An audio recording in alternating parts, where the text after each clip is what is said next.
Guys welcome back to my YouTube channel yes chemistry. अभी आप success. मैं हूं आपका एजुकेटर शिवम मिश्रा।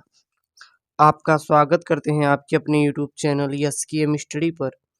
और यहां पे लेके आए हैं अति महत्वपूर्ण प्रश्न। जी हां, इस वीडियो में अगर आपको देखेंगे तो आपको बहुविकल्पी के साथ साथ अति लघु उत्तरी, लघु उत्तरी, द्वि उत्तरी यानी कि हर एक प्रकार के प्यारे बच्चों प्रश्न देखने के लिए मिल जाएंगे। और ये सब जो प्रश्न हैं यह आपके एग्जाम के पॉइंट ऑफ व्यू से बनाए गए हैं। जी हाँ, ऐसे ऐसे प्रश्नों को ऐड किए हैं जो कि आपके बोर्ड एग्जाम में आए, ठीक है ना। और उन्हीं को ज़्यादा हम लोग पढ़ेंगे क्योंकि आपके बोर्ड एग्जाम में आएंगे तभी तो आप बेहतर करके आएंगे। चलिए, तो सबसे पहले हम लोग बहुविकल्पी प्रश्न पढ़ेंगे। बहुविकल्पी प्रश्न में पहला प्रश्न है, संदेशवाहक आरएनए का निर्माण होता है। देखिए, संदेशवाहक आरएनए को बोलते हैं इंग्लिश में मैसेंजर आरएनए, इसको ही बोलते हैं एम आरएनए बोला जाता है। बोले तो मैसेंजर आरएनए। तो मैसेंजर आरएनए का निर्माण कहाँ पे होता है? क्या केंद्रक में होता है, राइबोसोम में होता है, गाल्गी काय में होता है, या एंडोप्लाज्मिक रेटिकुलम में होता है? तो संदेशवाहक आरएनए बोले तो एमआरएनए मैसेंजर आरएनए का निर्माण कहाँ पे होता है? तो संदेशवाहक आरएनए का निर्माण जो होता है वह केंद्रक में होता है। इतनी बात क्लियर हुई। अगला प्रश्न यहाँ पे, आरएनए अणुओं में थायमीन का विस्थापन होता है। जो आरएनए अणु होता है उसमें थायमीन का विस्थापन होता है। तो आरएनए अणु में थायमीन का विस्थापन कैसे होता है? ग्वानिन द्वारा होता है, यूरेसिल द्वारा होता है, साइटोसिन द्वारा होता है, या फिर एडेनिन के द्वारा होता है। तो यहाँ पे आपको सही ऑप्शन प्यारे बच्चों देना है कि आरएनए अणु में थायमीन का विस्थापन किसके द्वारा होता है? तो आरएनए अणु में थायमीन का विस्थापन यूरेसिल के द्वारा होता है। तो यूरेसिल के द्वारा होता है। क्या होता है? आरएनए अणु में थायमीन का विस्थापन। तो आरएनए अणु में थायमीन का विस्थापन किसके द्वारा होता है? तो याद रखना यूरेसिल के द्वारा होता है। बात क्लियर हुई? इतना क्लियर हुआ कि नहीं? चलिए, अगला प्रश्न है यहाँ पे। प्रश्न क्या है? हरगोविंद खुराना जाने जाते हैं। हरगोविंद खुराना जाने जाते हैं। हरगोविंद खुराना किसके लिए जाने जाते हैं? प्रोटीन संश्लेषण के लिए, आरएनए संरचना खोज के लिए, डीएनए संरचना खोज के लिए, या इनमें से कोई नहीं। तो हरगोविंद खुराना किसके लिए जाने जाते हैं? तो जो हरगोविंद खुराना है वो प्रोटीन संश्लेषण के लिए जाने जाते हैं। ठीक है ना।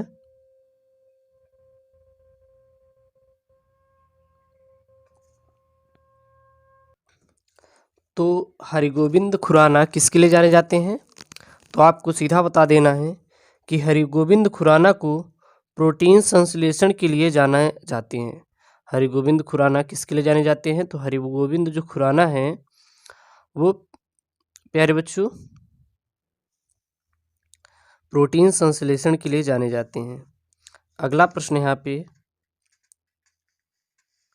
क्या है? डीएनए और आरएनए में समानता है। जो डीएनए और आरएनए में क्या समानता होती है? तो दोनों न्यूक्लियोटाइड्स की पॉलीमर श्रृंखला है इसलिए डीएनए और आरएनए में समानता होती है, या फिर दोनों में एक समान शर्करा पाई जाती है, या फिर दोनों एक समान पायरीमिडाइंस से युक्त होते हैं, या फिर दोनों इकहरी पॉलीन्यूक्लियोटाइड श्रृंखलाओं के रूप में होती हैं। तो आरएनए और डीएनए में समानता क्यों होती है?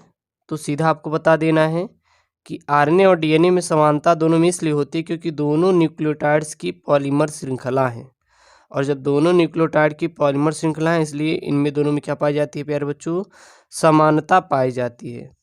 अब इसके बाद आपका आता है अति लघु उत्तरीय प्रश्न, और ये बहुत ही इंपॉर्टेंट प्यारे बच्चों अति लघु उत्तरीय प्रश्न है। प्रश्न क्या है? जिनकी परिभाषा दीजिए और ये कहाँ पाए जाते हैं। जो जिन होती है इसकी परिभाषा क्या है और ये कहाँ पाए जाते हैं? तो एक जीव के किसी भी लक्षण को निर्धारित करने वाले मेंडेलियन कारक को जीन कहते हैं। एक जीव के किसी भी लक्षण को निर्धारित करने वाला जो मेंडेलियन कारक होता है उसी को प्यारे बच्चों क्या नाम दे दिया जाता है? जीन नाम दिया जाता है। ये आनुवांशिक पदार्थ की एक प्रकार्यक इकाई होती है और जिन गुणसूत्र पर उपस्थित होते हैं, और जो जिन होती हैं उनकी उपस्थिति कहाँ होती है? तो इनकी उपस्थिति गुणसूत्र पर होती है। अगला है यहाँ पे डीएनए तथा आरएनए का पूरा नाम लिखिए। यानी कि डीएनए और आरएनए का पूरा नाम क्या है? इसको आपको यहाँ पे ऐड करना है। तो डीएनए और आरएनए का पूरा नाम क्या होता है प्यारे बच्चों? तो डीएनए जो आरएनए का पूरा नाम होता है वो राइबो न्यूक्लिक एसिड होता है। आरएनए का पूरा नाम क्या होता है? राइबो न्यूक्लिक एसिड होता है। और अगर बात करें डीएनए का, तो डीएनए का जो पूरा नाम होता है डीऑक्सीराइबो न्यूक्लिक एसिड। तो डीएनए का पूरा नाम डीऑक्सीराइबो न्यूक्लिक एसिड और आरएनए का पूरा नाम राइबो न्यूक्लिक एसिड होता है। अगला प्रश्न है डीएनए में कितने न्यूक्लियोटाइड इकाइयाँ होती हैं? जो डीएनए होता है उसमें कितने न्यूक्लियोटाइड इकाइयाँ होती हैं? तो डीएनए में कुल 4 न्यूक्लियोटाइड इकाइयाँ होती हैं, ये आप याद रखना। तो अगर दे दे कि डीएनए में कितने न्यूक्लियोटाइड इकाइयाँ होती हैं तो आपको सीधा बता देना है कि डीएनए में कुल प्यारे बच्चों 4 न्यूक्लियोटाइड इकाइयाँ होती हैं। अगला प्रश्न है उन्नायक को परिभाषित कीजिए, यानी उन्नायक क्या होता है? तो डीएनए का यह अनुक्रम जीन अनुलेखन इकाई बनाता है। जो न्यायक होता है यह डीएनए का अनुक्रम जीन अनुलेखन इकाई बनाता है तथा अनुलेखन इकाई में स्थित टेम्पलेट व कूट लेखन रज्जु का निर्धारण करता है। और फिर वो क्या करता है प्यारे बच्चों? रज्जु का निर्धारण करता है। इसके बाद आता है आपका लघु उत्तरीय प्रश्न। लघु उत्तरीय प्रश्न क्या है? डीएनए की अणुसंरचना में चारगाफ के नियमों की महत्ता को स्पष्ट कीजिए। यानी कि जो डीएनए अणु की संरचना है इसमें जो चारगाफ एक नियम अपना दिए थे तो इनके क्या क्या महत्व है? तो उत्तर में लिखेंगे हम लोग चारगाफ। तो इन्होंने विभिन्न जीवों का अध्ययन किया था। जो चारगाफ वैज्ञानिक थे इन्होंने जितने बहुत सारे जीव थे उनका अध्ययन किसने किया था? चारगाफ ने ही किया था। पहला देखें तो सभी डीएनए अणुओं में प्यूरिन क्षारक की मात्रा पिरिडीन क्षारक के बराबर होती है। सभी जो डीएनए अणु होते हैं उसमें जो प्यूरिन क्षारक की मात्रा देखें तो पिरिमिडीन क्षारक की मात्रा क्या होती है? हमेशा बराबर होती है। यानी कि एडेनिन प्लस ग्वानिन अपान प्यूरिन बराबर थायमिन प्लस साइटोसिन अपान पिरिमिडीन। अगला प्यारे बच्चों देखिए हम लोग तो भिन्न भिन्न जातियों के जीवों के डीएनए में जो जातियों के जीवों का डीएनए होता है